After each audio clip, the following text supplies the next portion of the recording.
Assalamualaikum warahmatullahi wabarakatuh. Alhamdulillahilladzi hadana li hadza wa ma kunna linahtadiya laula an hadanallah.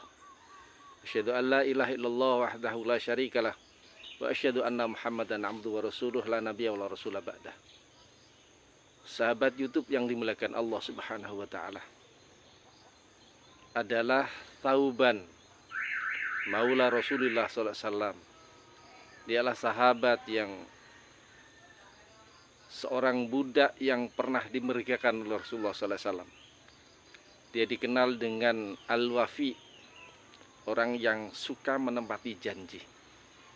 Sehingga satu ketika Rasulullah SAW pernah bersabda, siapa yang bisa menanggung kepadaku bahwa dia tidak akan pernah minta kepada manusia, maka aku akan tanggung dia dengan surganya Allah Subhanahu wa taala.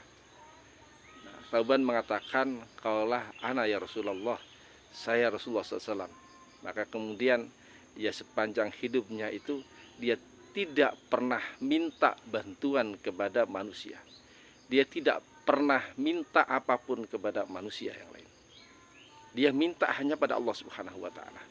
Nah, persoalan kemudian Allah menggerakkan orang lain untuk bantu dia, barangkali mungkin itu sudah bukan kewenangan Thauban, tapi dia minta yang pertama apapun adalah pada Allah Subhanahu wa taala.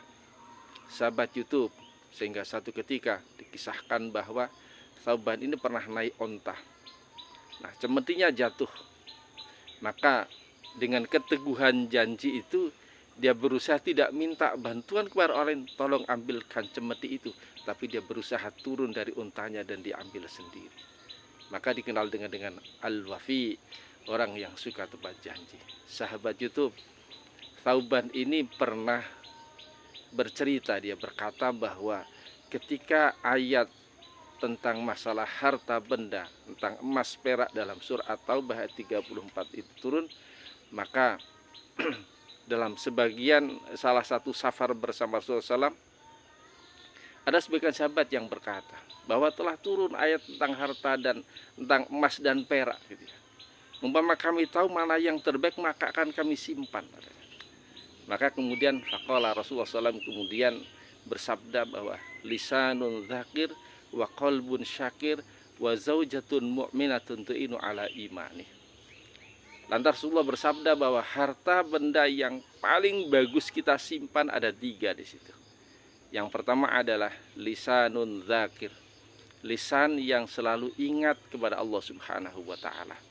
Lisan yang selalu berzikir pada Allah Subhanahu wa taala. Sikap dan perilaku kita yang menunjukkan bahwa kita ingat kepada Allah Subhanahu wa taala.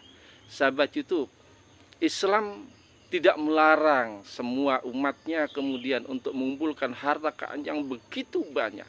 Emas, perak, dan harta yang lain ia simpan dengan sepuas-puasnya. Tetapi sesuatu yang paling pokok dan inti adalah lisanun dzakir, selama dia masih ingat Allah Subhanahu wa taala. Sebab dengan ingat Allah inilah kita akan bisa menggunakan harta itu dalam rangka ketaatan kita kepada Allah Subhanahu wa taala. Ada banyak macam termasuk lisanul dzakir ini. Yang pertama adalah ketika seorang kemudian berucap dan zikrullah dengan kalimah-kalimah thayyibah, subhanallah, walhamdulillah, la ilaha illallah, Allahu akbar misalnya. Ini adalah termasuk lisanul dzakir, lisan yang selalu kemudian zikrullah di situ. Bisa juga berarti dia membaca Al-Qur'an. Ini juga termasuk amalan zikrullah. Ingat kepada Allah Subhanahu wa taala, membaca kalam-kalam Allah Subhanahu wa taala dalam Al-Qur'an. Bisa juga misalnya kita ingat sesuatu setiap kita melakukan amal kebajikan yang kita menjadikan dasar adalah ini karena lillah, ini juga termasuk lisanun dzakir. Atau mungkin kita hendak melakukan satu kemaksiatan misalnya, kemudian kita ingat Allah, ini adalah satu amal yang dilarang Allah, ini amal yang dimurkai Allah, kemudian kita tinggalkan, kita tidak jadi melakukan amalan kemaksiatan ini juga termasuk lisanul dzakir. Selamat kita dari kemaksiatan. Kenapa? Karena kita ingat Allah Subhanahu wa taala. Allah perintahkan kita sholat 5 waktu, ini juga termasuk dalam rangka kita agar ingat dari Allah Subhanahu wa taala. Kalau kita amati, kita renungkan bahwa sholat 5 waktu adalah sholat di mana waktu-waktu yang tepat kita harus ingat pada Allah Subhanahu wa taala. Subuh misalnya, kita bangun tidur hendak beraktivitas, kita diperintahkan untuk ingat kepada Allah Subhanahu wa taala. Siang, di saat kita istirahat dari kerja, kita juga diperintahkan untuk ingat lagi pada Allah Subhanahu wa taala. Asar, di saat kita sudah istirahat lagi, maka kita diperintahkan untuk ingat pada Allah dengan sholatnya. Maghrib, di saat kita santai-santai gitu bersama keluarga, kita diperintahkan sholat lagi. Ini juga kita ingat pada Allah Subhanahu wa taala. Isya, sebelum kita tidur istirahat, kita diperintahkan untuk ingat juga pada Allah Subhanahu wa taala. Pendek kata, orang mukmin itu tidak akan pernah lepas dengan satu ingat kepada Allah Subhanahu wa taala dalam setiap momen dan kesempatannya. 5 kali sehari paling tidak. Itu satu kewajiban. Sahabat YouTube yang dimuliakan Allah Subhanahu wa taala, jadi lisanul dzakir adalah satu harta kekayaan yang luar biasa. Orang kaya raya tapi dia punya sikap lisanul dzakir, maka menjadi kayaannya berkah di sisi Allah Subhanahu wa taala. Kemudian yang kedua, kekayaan yang berharga adalah ketika dia punya sikap qalbun syakir, hati yang selalu mensyukuri. Apapun yang Allah berikan, ia syukuri. Dan ini adalah hakikat dari sebuah kekayaan. Seberapapun ia punya kekayaan itu, tapi dia tidak punya jiwa syukur, maka tidak bermakna harta itu. Tidak ada banyaknya.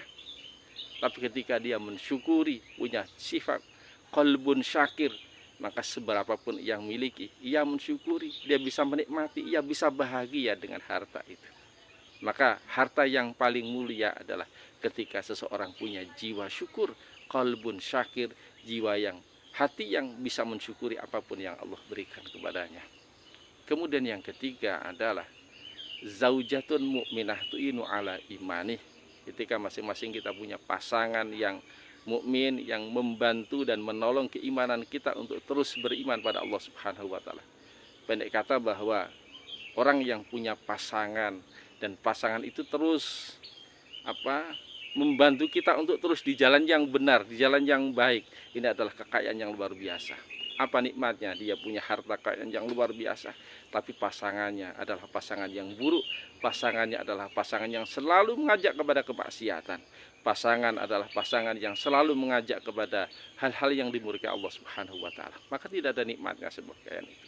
Nah, kata Rasulullah, di antara 3 itu adalah pasangan kita yang baik, mukminah tu'inu ala imani.